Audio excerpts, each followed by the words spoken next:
Welcome to the 1 Minute Apologist. We interview the world's leading apologists to provide credible answers to curious questions. Jay, there are Muslims who will say that Paul invented Christianity. Did he? Oh, this is a typical one. And Muslims love it because they do not like Paul. The reason they don't like Paul is because he's so specific. And what I do whenever Muslims ask this, I say, listen, you have the Quran and then you have the traditions. The traditions are written about 200 years later.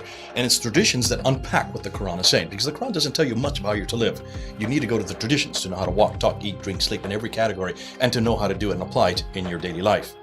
Paul does the same thing to the gospel of Jesus Christ. He takes what Christ said and then he applies it to Ephesus, he applies it to Philippi, he applies it to Corinth. And that's why people don't like him, because he's so applicable and he applies it so specifically.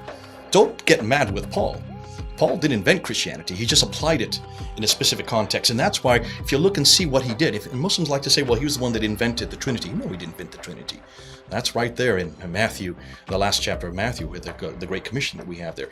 They say that he invented the crucifixion. That's certainly not Paul's invention. If you take a look, and you'll see all four Gospels talk about the crucifixion. They say that he invented original sin. Listen, original sin was right back there in Genesis chapter 2 and chapter 3. The entire Old Testament is full about original sin. There's about 79 references to the atonement alone in the Old Testament. So certainly Paul did not invent that. They said that he invented the whole context of the church.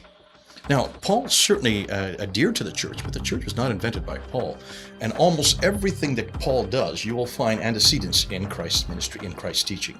Christ introduces it, doesn't necessarily apply it. Paul takes that introduction and then applies it. No wonder they don't like him.